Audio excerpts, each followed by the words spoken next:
Раздел 10. Рабінзон збірае рэчы з карабля. Хвароба і туга. 1 траўня. Сёння раніцай у час адліву я заўважыў на беразе нейкую рэч, здалёку падобную на бочку. Пайшоў паглядзець, і выявілася, што гэта сапраўды бочка. Тут жа былі раскіданы абломкі карабля. Напэўна, усё гэта выкінула на бераг бура. Я паглядзеў у той бок, дзе тырчаў каркас карабля, і мне здалося, што ён выступае над вадой больш, чым звычайна. У бочцы быў порах, пашкоджаны вадой. Ён увесь прамок і зацвярдзеў. Але я ўсё роўна выкаціў бочку вышэй, каб яе не знесла ў мора, а сам па аголеным дне накіраваўся да разбітага карабля, паглядзець, ці не трапіцца там яшчэ чаго-небудзь вартага для мяне. Падышоўшы бліжэй, я заўважыў, што карабель трымаецца неяк вельмі дзіўна. Ужо даўно яго карма зусім ад яго адкалолася, але цяпер яна была адкінута ў бок, і хвалі разбілі яе на кавалкі. Насавая ж частка карабля, якая раней амаль утыкалася ў пясок, паднялася, напэўна, футаў на 6. Апрача таго, з боку палубы карма была занесена пяском, і з гэтага ж боку да берага утварылася пясчаная водмель, так што цяпер я мог упрытык падысці да карабля. Раней яшчэ за чвэрць мілі да яго пачыналася водмель, і, як памятае чытач, мне даводзілася плаваць. Я доўга не мог зразумець, чаму так змянілася становішча карабля, а потым здагадаўся, што гэта адбылося ў выніку землятруса. Землятрус да такой ступені разбіў і раскалоў карабель, што цяпер да берага штодня пачало прыбіваць ветрам і цячэннем розныя рэчы, якія вада вымывала з адкрытага трума. Здарэнне з караблём цяпер захапіла ўсе мае думкі. Цяпер я і думаць забыўся пра мой намер перасяляцца на новае месца. Увесь наступны дзень я думаў пра тое, як мне прабрацца ўнутр карабля. Задача была няпростая, таму што ўсё аказалася забіта пяском. Але гэта мяне не спыніла. Я ўжо навучыўся ніколі не адступацца перад цяжкасцямі і не адчайвацца. Я пачаў разбіраць карабель па частках, таму што добра разумеў, у маім становішчы можа стаць прыдатны любы хлам. 3 траўня. Я прыхапіў з сабою пілу і паспрабаваў распілаваць ацалелыя часткі кармы, але давялося спыніць працу, бо пачаўся прыліў. 4 траўня. Лавіў рыбу, але няўдала. Усё траплялася такая, якую нельга есці. Гэта мне надакучыла, і я сабраўся ўжо ісці, але яшчэ раз закінуў вуду і выцягнуў невялікага дэльфіна.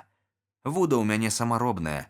Лёску я змайстраваў з пянькі ад старой вяроўкі, а кручкі зрабіў з дроту, таму што сапраўдных рыбалоўных кручкоў у мяне няма. І ўсё роўна я часам лавіў сваёй вудай столькі рыбы, што з мяне было дастаткова. Еў я рыбу сушаную, добра правэндзіўшы яе на сонцы. 5 траўня. Працаваў на караблі. Падпілаваў бімс, ададраў ад палубы 3 вялікія сасновыя дошкі, звязаў іх разам і, дачакаўшыся прыліву, паплыў на плыце да берага. 24 траўня. Усё яшчэ працую на караблі. Многа рэчаў у труме было састаўлена вельмі цесна. Цяпер я рассунуў іх ломам, і з першым жа прылівам яны ўсплылі наверх. Некалькі бочачак і 2 матроскія куфэркі. На жаль, іх знесла ў мора, вецер дзьмуў з берага. Але сёння вецер змяніўся, і хвалі выкінулі на бераг бочку з рэшткай бразільскай свініны, якая, дарэчы, была непрыгодная для ежы, таму што ў бочку трапіла многа салёнай вады і пяску. 16 чэрвеня. Знайшоў на беразе вялізную чарапаху. Раней я ніколі не бачыў тут чарапах. 17 чэрвеня. Спёк чарапаху на вуголлі. Знайшоў у ёй каля 60 яек. Ніколі ў жыцці я, здаецца, не еў такога смачнага мяса. Не дзіва. Да гэтага дня мая мясная ежа на выспе складалася толькі з казлінага і птушынага мяса. 18 чэрвеня. З раніцы да вечара лье дождж. Я не выходжу з дому. Увесь дзень мяне б'е ліхаманка, хоць, наколькі мне вядома, у гэтых мясцінах не бывае халоднага дажджу. 19 чэрвеня. Мне ўсё яшчэ не дужыцца, дрыжу ад холаду, нібыта зімой. 20 чэрвеня. Усю ноч не заплюшчыў вачэй, баліць галава і трасе ліхаманка. 21 чэрвеня. Мне вельмі кепска, баюся расхварэцца і страціць сілу. Што тады са мною будзе? 22 чэрвеня. Сёння мне як быццам лепш, але не ведаю, ці надоўга. 24 чэрвеня. Куды лепш? 25 чэрвеня. Страшэнная ліхаманка. 7 гадзін запар мяне кідала то ў гарачку, то ў холад. Скончылася потам і амаль непрытомнасцю. 26 чэрвеня. Мне лягчэй. У мяне скончыўся ўвесь запас мяса, і я павінен быў пайсці на паляванне, хоць і адчуваў страшэнную слабасць. Забіў казу, ледзь прыцягнуў яе дадому, спёк кавалачак мяса на вуголлі і з'еў. Вельмі хацелася зварыць супу, але ў мяне няма ні каструлі, ні гаршка. 27 чэрвеня. Зноў ліхаманка, такая моцная, што я ўвесь дзень праляжаў без яды і вады. Я паміраў ад смагі, але не меў сілы ўстаць і пайсці па ваду. 28 чэрвеня. Ноччу мучыўся ад смагі, але ні ў палатцы, ні ў пячоры не было ні кроплі вады, і мне давялося пакутаваць да раніцы. Толькі пад раніцу здолеў заснуць. Падрыхтаваў сабе лекі, тытунёвую настойку і ром. Выпіў яго, і мяне пачало ванітаваць, але ўсё ж крыху палягчала. 30 чэрвеня. Я адчуваў сябе здаровым увесь дзень. Ліхаманкі не было. Пахадзіў са стрэльбай, але нядоўга, пабаяўся заходзіць далёка. У абед з апетытам з'еў чарапашаныя яйкі. Вечарам паўтарыў тыя ж лекі, якія памаглі мне учора. І ўсё роўна на другі дзень, 1 ліпеня, мне зноў зрабілася кепска. Мяне зноў калаціла ліхаманка, хоць гэты раз і менш, чым раней. З 3 ліпеня мая ліхаманка больш не вярталася, але канчаткова я ачуняў толькі тыдні праз 2-3. Так пражыў я 10 месяцаў на гэтай самотнай выспе. Мне было зразумела, што выратавацца адсюль у мяне няма ніякай магчымасці. Я быў цвёрда ўпэўнены, што да мяне тут ніколі не ступала нага чалавека. Цяпер, калі маё жытло было абнесена трывалай агароджай, я вырашыў самым старанным чынам даследаваць выспу, каб даведацца, ці няма на ёй якіх-небудзь іншых жывёл і раслін, якія здолелі б прынесці мне карысць. З 15 ліпеня я пачаў агляд. Перш за ўсё я накіраваўся да той маленькай бухты, куды я прычальваў свае плыты. У бухту ўпадаў ручай. Прайшоўшы мілі 2 ўверх па цячэнні, я ўпэўніўся, што прыліў туды не даходзіць, таму што на гэтым месцы і вышэй вада ў ручаі аказалася прэснай, празрыстай і чыстай.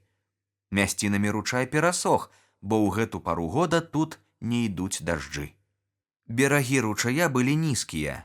Ручай працякаў прыгожым лугам. Кругом зелянелі густыя высокія травы, а далей на схіле пагорка у вялікай колькасці рос тытунь. Разліў не даходзіў да гэтых мясцін, і таму тытунь тут аж буяў. Там былі і іншыя расліны, якіх раней я ніколі не бачыў. Магчыма, калі б я ведаў іх асаблівасці, я мог бы выкарыстаць іх з вялікай карысцю для сябе. Я шукаў касаву. З кораня яе індзейцы, якія жывуць у гарачым клімаце, робяць хлеб, але я не знайшоў яе. Затое бачыў цудоўныя экземпляры альясу і цукровага трыснягу. Але я не ведаў, ці можна прыгатаваць якую-небудзь ежу з альясу, а цукровы трыснёг быў дзікі і таму непрыгодны для вырабу цукру. На другі дзень, 16-го, я зноў пабыў у тых мясцінах і прайшоў крыху далей, туды, дзе канчаліся лугі. Там я знайшоў многа розных пладоў. Больш за ўсё было дыняў, а па ствалах дрэў вілася вінаградная лаза, а над галавой віселі цяжкія спелыя гронкі. Гэта адкрыццё і здзівіла, і ўзрадавала мяне. Вінаград аказаўся вельмі салодкі. Я вырашыў нарыхтаваць яго ў запас, высушыць на сонцы і калі з яго атрымаюцца разынкі, хаваць яго ў кладоўцы. Разынкі такія прыемныя на смак і карысныя здароўю. Для гэтага я сабраў колькі здолеў вінаградных гронак і развесіў іх на дрэвах. У гэты дзень я не вярнуўся начаваць, мне захацелася застацца ў лесе. Непакоячыся, што ўначы на мяне можа напасці які-небудзь драпежнік, я, як і ў першы дзень, калі трапіў на выспу, ускараскаўся на дрэва і так прабыў усю ноч. Спаў я добра, а раніцой накіраваўся далей. Я прайшоў яшчэ мілі 4 ў ранейшым кірунку на поўнач. У канцы дарогі я адкрыў новую цудоўную даліну. З вяршыні аднаго з пагоркаў браў свой пачатак сцюдзёны і быстрацечны ручай. Ён прабіваўся на ўсход. Я пайшоў далінаю. Справа і злева ўзвышаліся пагоркі. Усё вакол зелянела, квітнела. Мне здавалася, што я ў духмяным садзе, дагледжаным стараннем чалавека. Кожны куст, кожнае дрэўца і кожная кветка стаялі ў пышным уборы. Какосавыя пальмы, апельсінавыя і лімонныя дрэвы раслі тут скрозь, але яны былі дзікія, і толькі некаторыя з іх мелі плады. Я нарваў зялёных лімонаў і потым піў ваду з лімонным сокам. Гэты напітак мяне вельмі асвяжаў і быў карысны для майго здароўя. Толькі праз 3 дні я вярнуўся дадому. Так буду цяпер называць сваю палатку і пячору. Я з захапленнем успамінаў цудоўную маляўнічую даліну, якую я знайшоў, уяўляў яе гаі з багаццем пладовых дрэў, думаў пра тое, як яна добра затулена ад вятроў, колькі там крынічнай вады, і я прыйшоў да заключэння, што месца, дзе я збудаваў сабе дом, я выбраў няўдала. Гэта найгоршая мясціна на ўсёй выспе.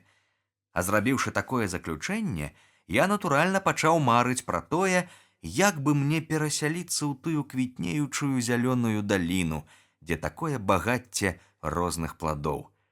Трэба было толькі адшукаць у той даліне адпаведнае месца і абгарадзіць яго ад нападу драпежнікаў. Гэта думка доўга хвалявала мяне. Свежая зеляніна цудоўнай даліны так і клікала мяне да сябе. Мара аб перасяленні захапляла мяне і радавала.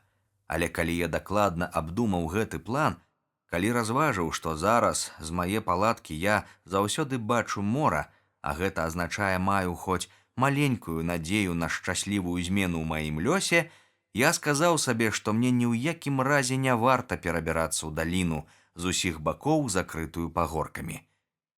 Можа ж так здарыцца, што хвалі занясуць на гэты бераг другога небараку, пацярпеўшага караблекрушэнню ў моры, і хто б ён ні быў той няшчасны, я буду рады яму як лепшаму сябру. Вядома, на такую выпадковасць надзеі было мала, але схавацца сярод гор і лясоў у глыбіні выспы у далечыні ад мора азначала б назаўсёды замураваць сябе ў гэтай турме і да самай смерці забыць усякія мары пра волю. І ўсё роўна я так полюбіў тую даліну, што прабыў там амаль увесь канец ліпеня і зладзіў сабе там другое жытло. Я паставіў у даліне будан, абгарадзіў яго наглуха моцным двайным частаколам вышэй чалавечага росту, а прамежкі паміж частаколінамі залажыў ламаччам. Выходзіў жа з двара і заходзіў у двор, як і ў маім старым жытле па прыстаўных лесках. Такім чынам, мне і тут не было чаго баяцца нападу дзікіх звяроў. Мне так падабалася быць у гэтых новых мясцінах, што я часам затрымліваўся там па некалькі сутак, і 2-3 ночы запар я спаў у будане, і мне вельмі лёгка дыхалася. Цяпер у мяне на беразе мора ёсць дом, а ў лесе лецішча, казаў я сам сабе. Работы па збудаванню гэтага лецішча забралі ў мяне ўвесь час да пачатку жніўня. 3 жніўня я ўбачыў, што мае развешаныя гронкі вінаграду ўжо высахлі, і з іх атрымаліся выдатныя разынкі. Я адразу ж пачаў іх збіраць. Трэба было спяшацца, інакш іх сапсаваў бы дождж, і я пазбавіўся б амаль усіх сваіх зімовых прыпасаў, а прыпасы ў мяне былі багатыя, напэўна, каля 200 вельмі буйных гронак. І ледзь толькі паспеў я зняць з дрэва і занесці ў пячору апошнюю гронку, як насунуліся чорныя хмары і хлынуў лівень. Ён ішоў без супынку 2 месяцы, з 14 жніўня да паловы кастрычніка. Часам гэта быў сапраўдны патоп, і тады я не меў магчымасці выйсці з пячоры па некалькі дзён. За гэты час, на маё вялікае задавальненне, у мяне павялічылася сям'я. Адна мая кошка даўно ўжо сышла з дому і дзесьці прападала. Я думаў, што яна загінула, і мне было шкада яе. Як раптам у канцы жніўня яна вярнулася і прывяла 3 кацянят. З 14 па 26 жніўня дажджы не спыняліся, і я амаль не выходзіў з дому, таму што пасля хваробы асцерагаўся трапляць пад дождж, баючыся прастуды. Але пакуль я сядзеў у пячоры і чакаў добрага надвор'я, мае харчовыя прыпасы пачалі падыходзіць к канцу, і таму я разы 2 нават рызыкнуў схадзіць на паляванне. Першы раз я падстрэліў казу, а другі, 26-га, злавіў вялізную чарапаху, з якой згатаваў сабе цэлы абед. Наогул у той час маё харчаванне размяркоўвалася так: на снеданне гронка разынак, на абед кавалак казляціны або чарапашанага мяса, спечанага на вуголлі, таму што, на жаль, у мяне не было ў чым варыць ці смажыць. На вячэру 2 ці 3 чарапашаныя яйкі. Усе гэтыя 12 дзён, пакуль я хаваўся ў пячоры ад дажджу, я штодня па 2 ці па 3 гадзіны займаўся землянымі работамі, бо даўно ўжо надумаўся павялічыць свой склеп. Я капаў і капаў яго ўсё ў адзін бок і нарэшце вывеў за агароджу. Цяпер у мяне быў скразны ход, і я зрабіў тут патайныя дзверы, праз якія мог заходзіць і выходзіць, не карыстаючыся прыстаўнымі лескамі. Гэта, вядома, было зручна, але затое не так спакойна, як раней. Раней маё жытло было агароджана з усіх бакоў, і я мог спаць, не баючыся ворагаў.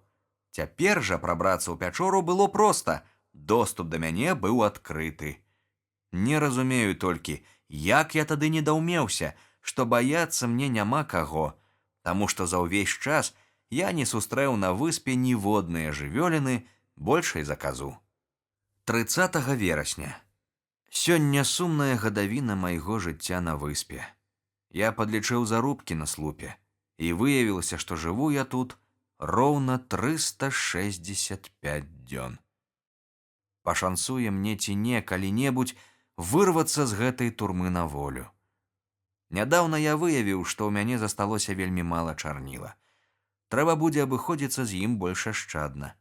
Да гэтага часу я вёў свае запісы штодня і запісваў розныя дробязі. Цяпер буду запісваць толькі выдатныя падзеі майго жыцця. Да гэтага часу я паспеў заўважыць, што перыяды дажджоў чаргуюцца тут вельмі дакладна з сухім сезонам, і такім чынам я меў магчымасць загадзя падрыхтавацца і да засухі, і да дажджоў. Аднак вопыт гэты каштаваў мне вельмі дорага. Пра гэта сведчыць хоць бы такая падзея, якая здарылася са мною ў той час. Адразу ж пасля дажджоў, калі сонца прайшло ў паўднёвае паўшар'е, я вырашыў, што настаў зручны час, каб пасеяць тыя мізэрныя запасы рысу і ячменю, пра якія гаварылася вышэй. Я пасеяў іх і з нецярпеннем пачаў чакаць ураджаю. Але надышлі сухія месяцы, у зямлі не засталося ні кроплі вільгаці, і ні адно зерне не ўзышло. Добра, што я адклаў у запас па жменьцы рысу і ячменю. Я так і сказаў сабе: лепш не высяваць усяго насення. Я ж не ведаю добра яшчэ тутэйшы клімат, і я не ведаю напэўна, калі сеяць і калі збіраць ураджай. Я вельмі хваліў сябе за гэту перасцярогу, бо быў упэўнены, што ўвесь той пасеў загінуў ад засухі. Але ж як я быў здзіўлены, калі праз некалькі месяцаў, як толькі пачаліся дажджы, амаль усё маё зерне ўзышло, як быццам я толькі што яго пасеяў. Пакуль рос і паспяваў мой хлеб, я зрабіў адно адкрыццё, якое потым прынесла мне немалую карысць. Як толькі спыніліся дажджы і надвор'е ўсталявалася, недзе прыблізна ў лістападзе, я сабраўся на сваё лясное лецішча. Я не быў там некалькі месяцаў і з радасцю ўпэўніўся, што ўсё там засталося без змены ў тым самым выглядзе, як было і пры мне. Змянілася толькі агароджа вакол майго будана. Яна была, як вядома, з двайнога частаколу. Агароджа была цэлая, толькі частаколіны, на якія я высек маладыя дрэўцы невядомай мне пароды, што раслі паблізу, частаколіны мае пайшлі ў рост. Гэтак як расце ў нас лаза, калі зрэзаць верхавінку. Я вельмі здзівіўся, убачыўшы гэтыя свежыя галіны, і мне было вельмі прыемна, што агароджа мая ўся ў зеляніне. Я падстрыг кожнае дрэўца, каб па магчымасці надаць ім усім аднолькавы выгляд, і яны дзівосна разрасліся. Хоць круглая плошча майго лецішча мела каля 25 ярдаў у дыяметры, дрэвы, так я мог цяпер называць свае частаколіны, хутка засланілі яе сваімі галінамі і давалі такі густы цень, што ў ім можна было хавацца ад сонца ў любую пару дня. Таму я вырашыў секчы яшчэ некалькі дзясяткаў гэтакіх жа калоў і ўбіць іх паўкругам вакол агароджы майго старога дома. Так я і зрабіў. Я ўбіў іх у зямлю ў 2 рады, адступіўшы ад сцяны ярдаў на 8.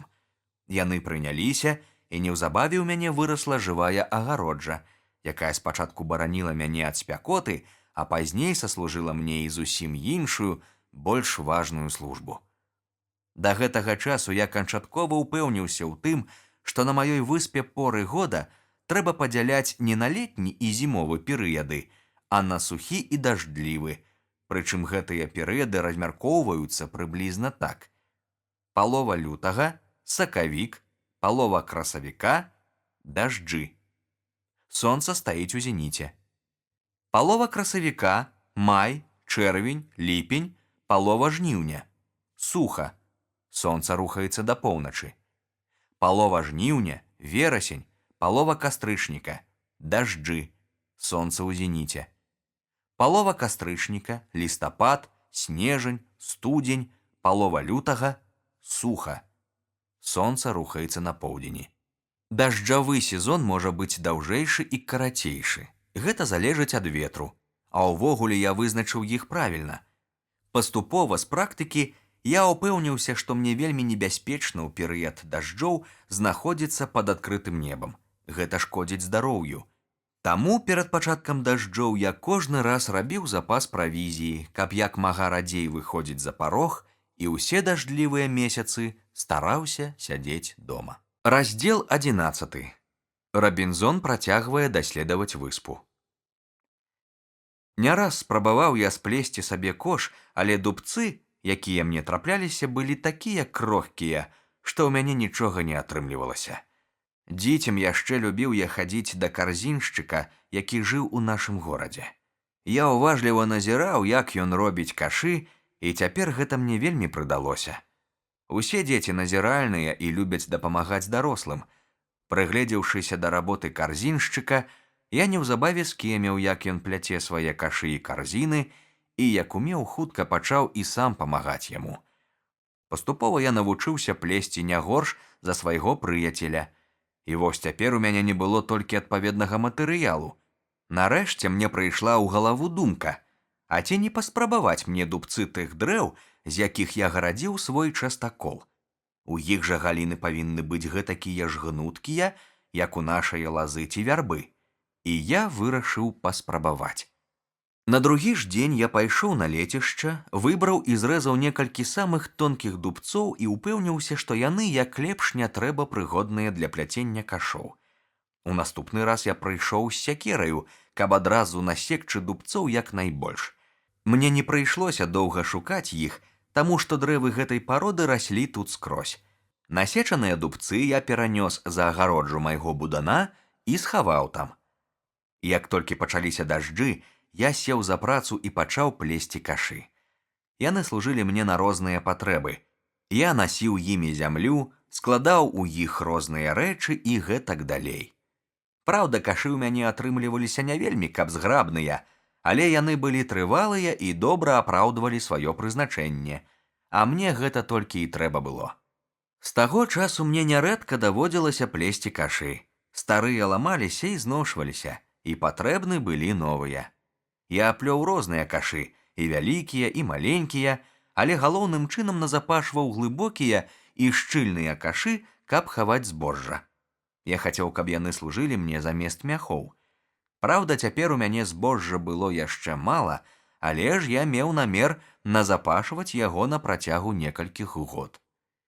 Я казаў ужо, што мне вельмі хацелася абысці ўсю выспу і што я некалькі разоў даходзіў да ручая і яшчэ вышэй, да таго месца, дзе я збудаваў будан. Адтуль лёгка можна было прайсці да супрацьлеглага берага, якога я яшчэ ні разу не бачыў. Я ўзяў стрэльбу, сякеру, добры запас пораху, шроту і куляў, прыхапіў на ўсякі выпадак 2 сухары і вялікую гронку разынак і падаўся ў дарогу. За мною, як заўсёды, пабег сабака.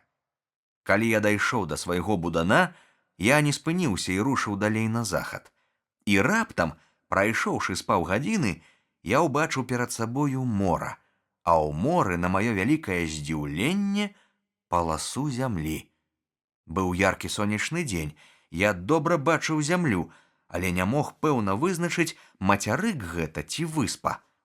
Высокае пласкагор'е цягнулася з захаду на поўдзень і знаходзілася ад маёй выспы вельмі далёка, па майму разліку міляў за 40, калі не больш. Я не меў аніякага ўяўлення, што гэта была за зямля. Адно я ведаў пэўна, гэта, безумоўна, частка паўднёвай Амерыкі, што ляжала, як відаць, непадалёку ад гішпанскіх уладанняў.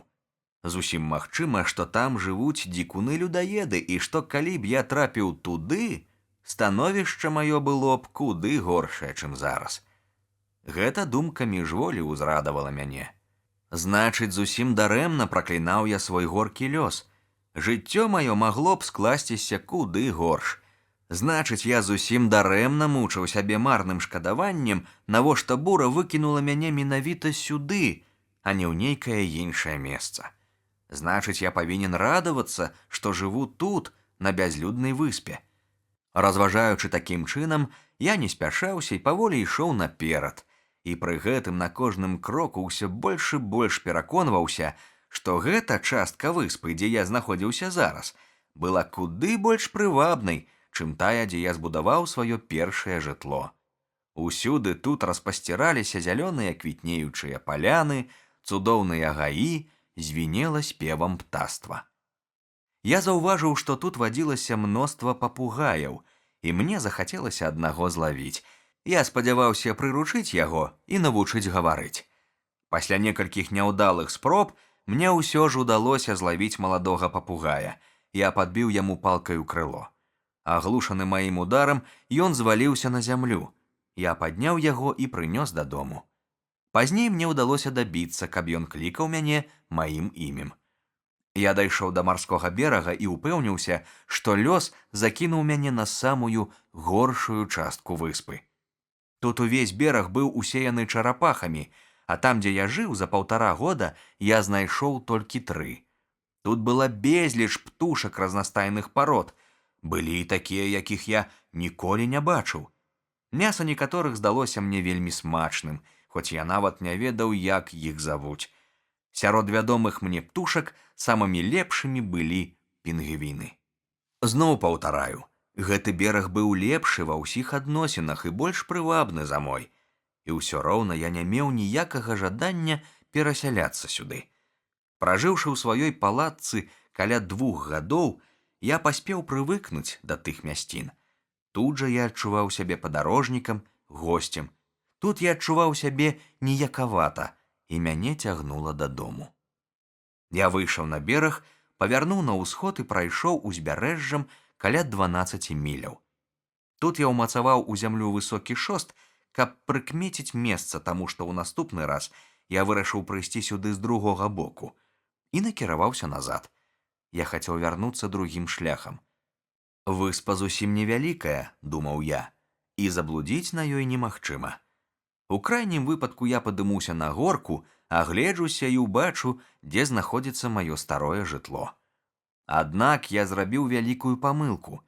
Адышоўшы ад берага не болей 2-3 міляў, я непрыкметна спусціўся ў шырокую даліну, якую так цесна абступалі пагоркі, парослыя густым лесам, што я ніяк не мог разабрацца, дзе я знаходжуся. Я мог бы кіравацца па сонцу, але для гэтага патрэбна было дакладна ведаць, дзе знаходзіцца ў гэты час сонца. Горш за ўсё было тое, што на працягу 3 ці 4 дзён, пакуль я блукаў па даліне, надвор'е стаяла пахмурнае, і сонца зусім не паказвалася. Урэшце рэшт, мне давялося зноў вярнуцца да берага мора, на тое самае месца, дзе стаяў мой шост.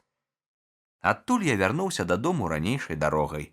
Я ішоў не спяшаючыся і часта садзіўся адпачыць, таму што было вельмі горача, а мне давялося несці многа цяжкіх рэчаў: стрэльбу, зарады, сякеру. Раздзел 12.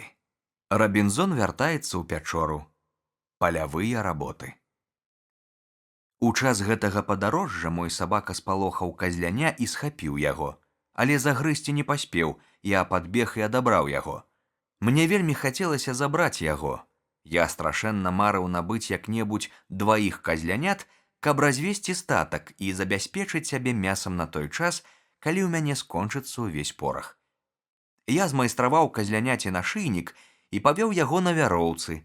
Вяроўку я даўно ўжо звіў з пянькі ад старых канатаў і цяпер заўсёды насіў яе ў кішэні. Казляня ўпіралася, але ўсё роўна ішло. Дабраўшыся да свайго лецішча, я пакінуў яго ў загарадзі, а сам пайшоў далей. Мне хацелася хутчэй апынуцца дома, бо я падарожнічаў ужо больш за месяц. Не магу выказаць, з якім задавальненнем вярнуўся я пад дах свайго старога дома і зноў разлёгся ў гамаку. Бадзянне па выспе, калі ў мяне не было дзе прыхіліць галавы, так стаміла мяне, што мой уласны дом, як зваў я цяпер сваё жытло, здаўся мне надзвычай утульным. З тыдзень я адпачываў і цешыўся хатняй ежаю. Большую частку гэтага часу я быў заняты важнай справай, майстраваў клетку для попкі, які адразу ж зрабіўся хатняю птушкаю і надзвычай хутка прывык да мяне. Затым я ўспомніў пра беднае казляня, якое сядзела ў палоне на лецішчы. Напэўна, яно ўжо з'ела ўсю траву, думаў я, і выпіла ўсю ваду, якую я пакінуў яму, і цяпер галадае. Трэба было схадзіць па яго. Прыйшоўшы на лецішча, я застаў яго там, дзе пакінуў. Зрэшты, яно і не магло нікуды пайсці. Яно памірала з голаду. Я нарэзаў галін з бліжэйшых дрэў і перакінуў яму за агароджу. Калі казляня пад'ела, я прывязаў яму за ашыйнік вяроўку і хацеў весці яго як раней, але нагаладаўшыся, казляня зрабілася такое ручное, што вяроўка яму ўжо была не патрэбна. Яно пабегла следам за мною, як сабака. Па дарозе я ўвесь час карміў яго, і дзякуючы гэтаму яно стала такім жа паслухмяным і рахманым, як і астатнія жыхары майго дома. Казляня так да мяне прызвычаілася, што не адыходзіла ні на крок. Надышоў снежань, калі павінен быў узысці рыс і ячмень. Уроблены мною кавалак зямлі быў невялікі, таму што, як я казаў ужо, засуха загубіла амаль усю маю сяўбу першага года, і ў мяне заставалася не больш за 8 бушаля. Гэты раз можна было чакаць цудоўнага ўраджаю. Як раптам выявілася, што ў мяне ёсць пагроза зноў страціць яго ўвесь, таму што маё поле спустошвае процьма разнастайных ворагаў, ад якіх немагчыма абараніцца. Гэтымі ворагамі былі козы, а таксама тыя дзікія звяркі, якіх я назваў зайцамі. Салодкія сцябліны рысу спадабаліся ім. Яны прападалі на поле дзень і ноч і паядалі маладыя парасткі, перш чым яны паспявалі закаласаваць. Супроць нашэсця гэтых ворагаў быў адзін толькі сродак – абгарадзіць усё поле плотам. Я так і зрабіў. Але гэта работа была вельмі цяжкая, галоўным чынам таму, што трэба было спяшацца. Шкоднікі няшчадна знішчалі калоссе. Праўда, палетак мой быў такі невялікі, што за 3 тыдні агароджа была гатова. Агароджа аказалася даволі спраўнай. Пакуль яна не была скончана, я адпужваў шкоднікаў стрэламі, а на ноч прывязваў да агароджы сабаку, які брахаў да раніцы. Дзякуючы ўсім гэтым мерам перасцярогі, шкоднікі пакінулі мяне ў спакоі, а мае каласы пачалі налівацца зернем. Але ледзь толькі хлеб закаласіўся, як з'явіліся новыя ворагі. Наляцела процьма пражэрлівых птушак і пачала кружыць над полем, чакаючы, калі я пайду, каб накінуцца на збажыну. Я зараз жа выпусціў на іх зарад шроту. Я ніколі не выходзіў без стрэльбы. І не паспеў я стрэліць, як з поля ўзнялася другая чарада, якой я спачатку не заўважыў. Я быў не на жарт устрывожаны. Яшчэ некалькі дзён такога разбою, і бывайце ўсе мае надзеі, сказаў я сабе. У мяне няма больш насення, і я застануся без хлеба. Што было рабіць? Як пазбавіцца ад гэтай новай напасці? Нічога прыдумаць я не мог, аднак цвёрда вырашыў. Чаго б гэта ні каштавала, абараніць свой хлеб, нават калі б мне давялося вартаваць яго цэлыя суткі. Спачатку я абышоў усё поле, каб упэўніцца, ці многа шкоды нарабілі мне птушкі. Аказалася, што нямала. І ўсё ж з гэтай стратай яшчэ можна было б змірыцца, калі б удалося захаваць астатні ўраджай. Птушкі стаіліся на бліжэйшых дрэвах. Яны чакалі, каб я пайшоў. Я зарадзіў стрэльбу і зрабіў выгляд, што адыходжу. Зладзеі ўзрадаваліся і шуганулі на мой палетак. Гэта мяне страшэнна ўзлавала. Спачатку я думаў пачакаць, каб села ўся хмара, але ў мяне не хапіла цярпення. Гэта ж з кожнага зярняці, якое яны здзяўбуць зараз, я, можа, у будучым губляю цэлы бохан хлеба, сказаў я сам сабе. Я падбег да агароджы і пачаў страляць. 3 птушкі засталіся на месцы. Я падняў іх і павесіў на высокім слупе, каб напалохаць астатніх. Цяжка нават уявіць сабе, якое ўздзеянне гэта зрабіла. Ні адна птушка больш не села на мой палетак. Усе паляцелі з гэтай часткі выспы. Ва ўсякім разе я не бачыў ніводнай за ўвесь час, пакуль віселі мае пудзілы на слупе. Няма чаго і казаць. Гэта перамога над птушкамі прынесла мне вялікае задавальненне. К канцу снежня збажына паспела, і я сабраў другі ўраджай у гэтым годзе. У мяне, на жаль, не было ні касы, ні сярпа, і пасля доўгіх разваг я вырашыў скарыстаць у сваёй палявой працы шырокую шаблю, якую я ўзяў на караблі разам з іншай зброяй. Праўда, збажыны ў мяне было не так ужо многа, і таму зжаць яе было зусім няцяжка. Ды і жаў я сваім адметным спосабам. Заразаў толькі каласы і зносіў іх з поля ў вялікім кашы. Калі ўсё было прыбрана, я перацёр каласы рукамі, і ў выніку з 1/8 часткі бушаля насення кожнага гатунку атрымаў каля 2 бушаляў рысу і 2,5 бушалі ячменю. Зразумела, па прыблізнаму падліку, таму што ў мяне не было меркі. Ураджай быў выдатны, і такі поспех натхніў мяне. Цяпер я мог спадзявацца, што праз некалькі гадоў у мяне будзе пастаянны запас хлеба. Але разам з тым у мяне ўзнікалі і новыя цяжкасці. Як, не маючы ні млына, ні нават жорнаў, ператварыць зерне ў муку? Як прасеяць муку? Як змясіць з мукі цеста? Як нарэшце спячы хлеб? Нічога гэтага я не ўмеў. Таму я вырашыў не чапаць свайго ўраджаю і пакінуць усё збожжа на насенне. А тым часам, да наступнага пасеву, прыкласці ўсе намаганні да таго, каб вырашыць галоўную задачу – навучыцца ператвараць збожжа ў хлеб. Раздзел 13. Рабінзон вырабляе посуд. У дажджы, калі нельга было выйсці з дому, я, між іншым, вучыў свайго папугая гаварыць. Гэта вельмі мяне пацяшала. За некалькі урокаў ён ужо ведаў сваё імя, а потым, хоць і не хутка, вывучыўся даволі гучна і выразна вымаўляць яго. Попка было першае слова, якое я пачуў на выспе з чужых вуснаў. Але гаворка з попкам была не заняткам, а падмогай у рабоце. У той час у мяне была вельмі важная справа. Даўно ўжо ламаў я галаву над тым, як вырабляецца гліняны посуд, у якім я меў пільную патрэбу, але нічога не ўмеў прыдумаць. Не было адпаведнай гліны.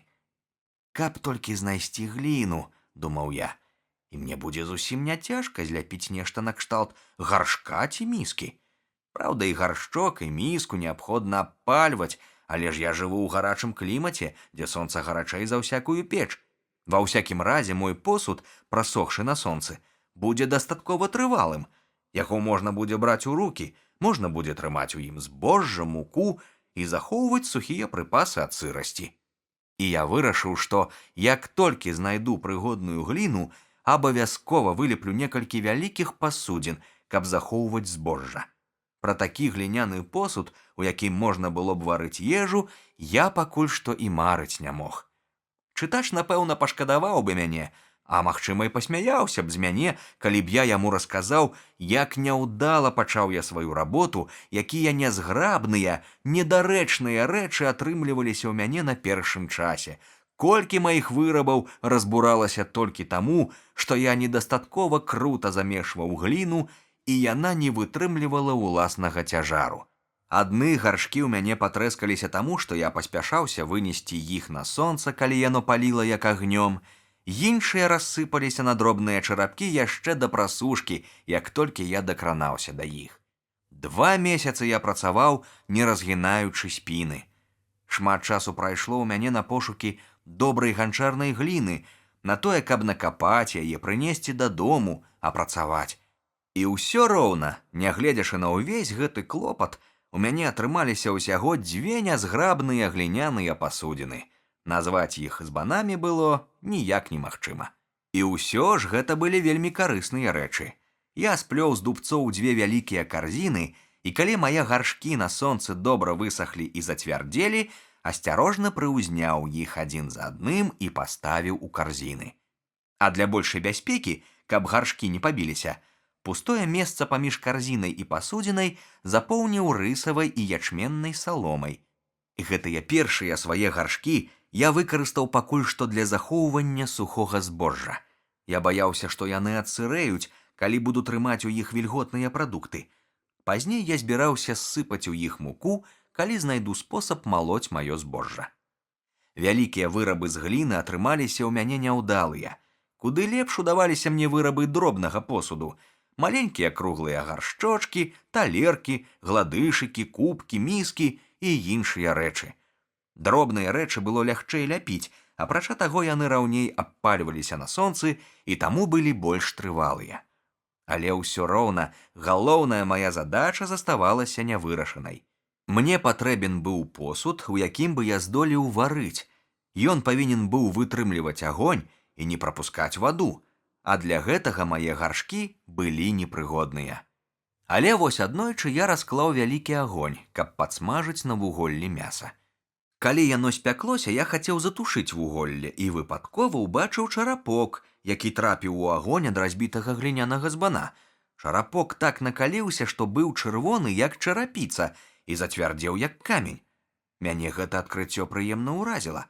Калі гліняны чарапок так зацвярдзеў на агні, то значыць, з такім жа поспехам можна абпальваць на агні і гліняны посуд, вырашыў я. Я думаю, што ніводзін чалавек у свеце не радаваўся гэтак з такой нязначнай прычыны, як радаваўся я, упэўніўшыся, што мне ўдалося вырабіць гаршкі, якія не баяцца ні вады, ні агню. Я ледзь здолеў дачакацца, калі астынуць мае гаршкі, каб можна было наліць у адзін з іх вады, паставіць зноў на агонь і зварыць у ім мяса. Гаршчок аказаўся выдатны. Я зварыў сабе з казляціны вельмі смачны булён, хаця, вядома, калі б пакласці ў яго капусты і цыбулі ды заправіць яшчэ аўсянкаю, ён атрымаўся б яшчэ лепшы. Цяпер я задумаўся аб тым, як зрабіць каменную ступку, каб малоць ці дакладней таўчы ў ёй збожжа. Таму што пра такое выдатнае вынаходніцтва, як млын, і гаворкі не магло быць. Адной пары чалавечых рук не пад сілу было ажыццявіць гэткую работу. Але зрабіць ступку было таксама няпроста. У рамястве каменячоса я быў такім жа невукам, як і ва ўсіх іншых, і апрача таго ў мяне не было патрэбных прылад. Не адзін дзень змарнаваў я на пошукі адпаведнага каменя, але нічога не знайшоў. Тут патрэбны быў вельмі цвёрды камень і да таго ж дастаткова вялікі, каб у ім можна было выдзеўбаць паглыбленне.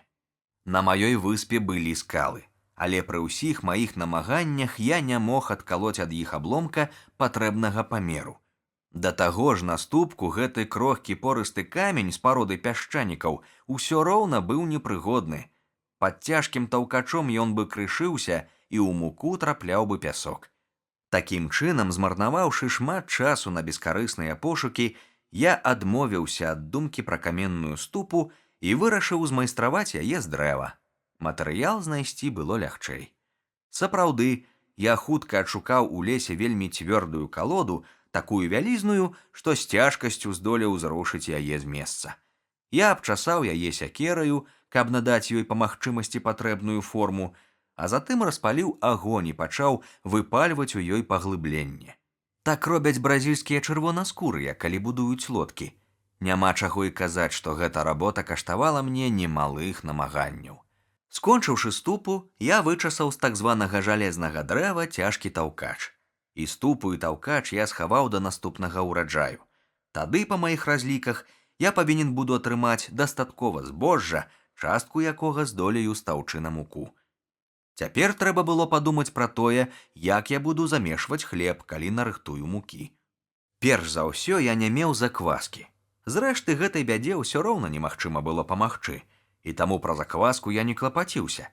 Але як было абысціся без печы? Вось гэта была сапраўды галаваломка. І тым не менш, я ўсё ж даўмеўся, чым яе замяніць. Я зляпіў з гліны некалькі вельмі шырокіх і мелкіх пасудзін накшталт талерак, як мае быць абпаленых на агні. Я падрыхтаваў іх яшчэ задоўга да пачатку жніва і паставіў у кладоўцы. Яшчэ раней у мяне быў зроблены ачаг, роўная пляцоўка на зямлі з квадратных, вядома, калі казаць усур'ёз, далёка ад квадратных цаглін, таксама ўласнага вырабу і таксама добра абпаленых. Калі прыйшла пара пячы хлеб, я расклаў на гэтым ачагу вялікі агонь. І калі дровы выгаралі, я разгроб вуголле па ўсім ачагу і даў яму паляжаць з паўгадзіны, каб ачаг напаліўся да чырвані. Тады я згроб жар у адзін бок і паклаў на ачаг свой хлеб, накрыўшы яго перавернутым дагары блюдам, а блюда засыпаў гарачым вуголлем. І што ж? Мой хлеб пёкся, як у самай лепшай печы. Прыемна было мне паспытаць свежага, толькі што спечанага хлеба. Мне здавалася, што ніколі ў жыцці не спытваў я такога ласунку. Наогул, за вельмі кароткі тэрмін я зрабіўся выдатным пекарам. Не кажучы пра звычайны ўжо хлеб, я навучыўся пячы пудзінгі і праснакі з рысу. Толькі пірагоў я не пёк, бо апрача казляціны і птушынага мяса у мяне не было ніякай іншай начынкі.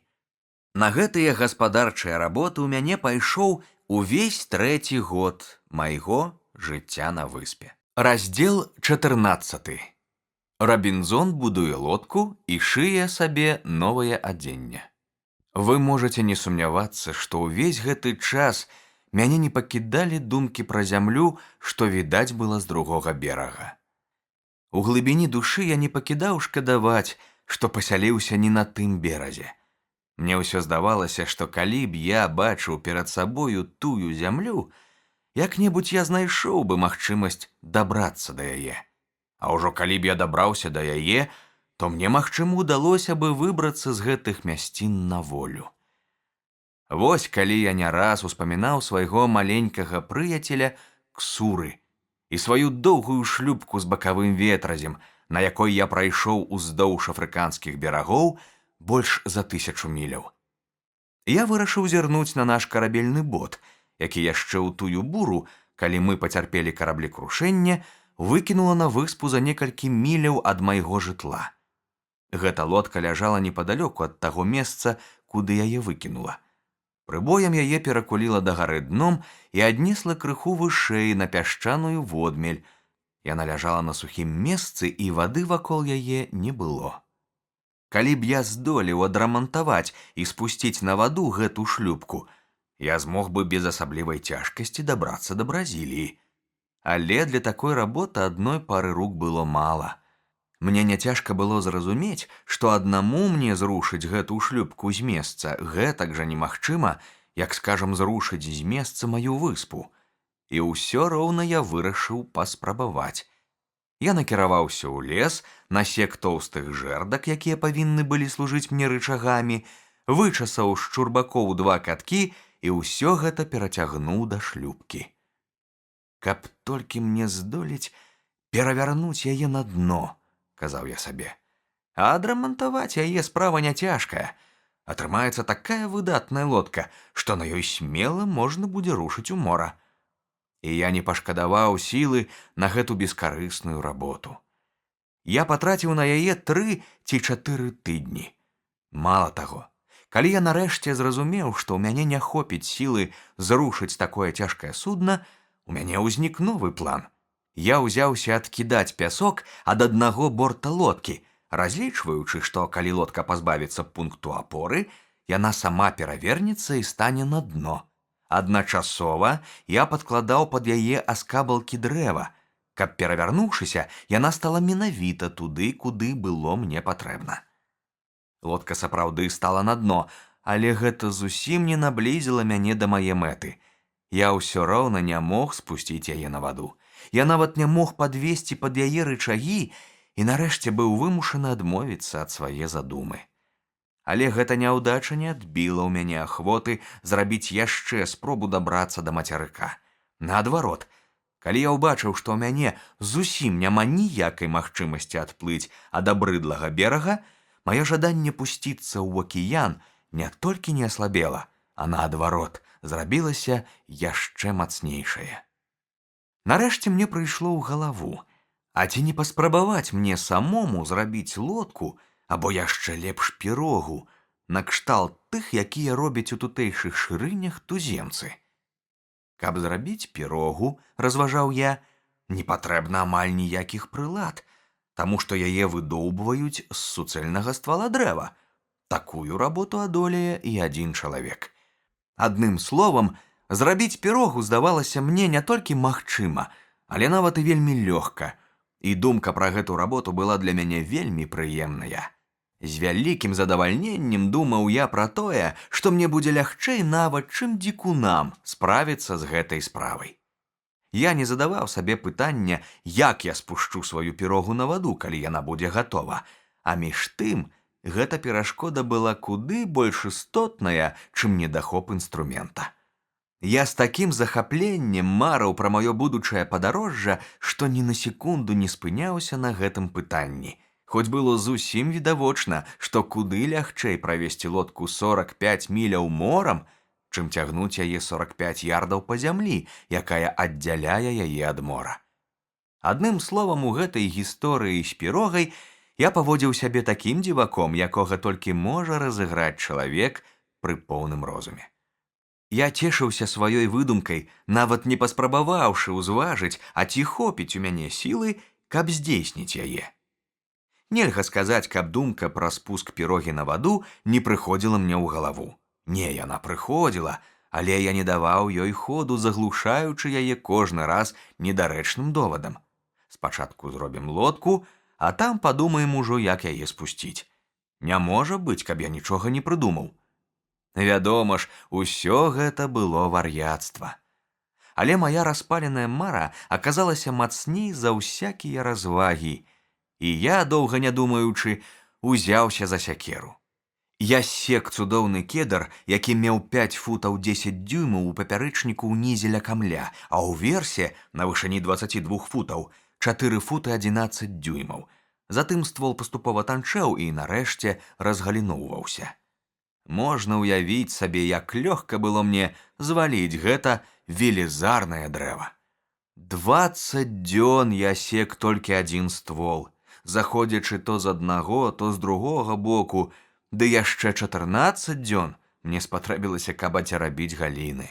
Цэлы месяц часаў я сваю калоду, намагаючыся вычасаць хоць нешта падобнае на кіль, таму што без кіля пірога не здолела б трымацца на вадзе прама. А 3 месяцы пайшло яшчэ на тое, каб выдаўбаць яе знутры. На гэты раз я абышоўся без агню. Усю гэту непамерную работу я зрабіў малатком і долатам. Нарэшце ў мяне атрымалася цудоўная пірога, якая смела магла падняць чалавек 25, а гэта значыць і мяне з усім маім грузам. Я быў у захапленні ад цуда сваёй працы. Ніколі ў жыцці я не бачыў такое вялікай лодкі з цэлага дрэва. Затое ж каштавала яна мне дорага. Колькі разоў давялося мне, знемагаючы ад стомы, прыкласціся да гэтага дрэва сякерай. Аднак, як бы там ні было, Палова справы была зроблена. Заставалася толькі спусціць лодку на ваду, і я не сумняваюся, што калі б гэта мне ўдалося, я накіраваў бы самае вар'яцкае і самае адчайнае з усіх марскіх падарожжаў, якія калі-небудзь распачыналіся на зямным шары. Але ўсе мае намаганні спусціць яе на ваду аказаліся марныя. Мая пірога засталася там, дзе была. Ад лесу, дзе я збудаваў сваю лодку, да вады было не больш за 100 ярдаў. Але лес стаяў у катлавіне, а бераг быў высокі, абрывісты.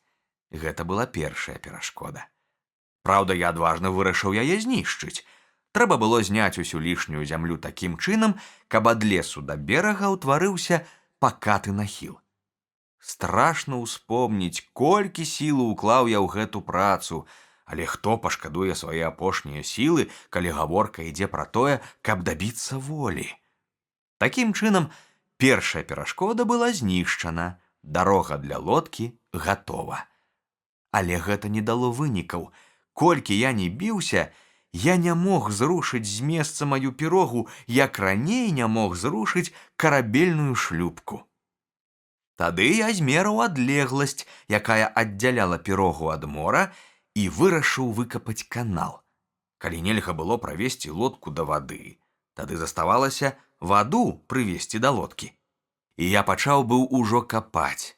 Але калі прыкінуў у думках патрэбную глыбіню і шырыню маючага быць канала, калі падлічыў, за які прыкладна час здолее зрабіць такую работу адзін чалавек, то выявілася, што каб давесці яе да канца, мне спатрэбіцца не меней 10-12 год.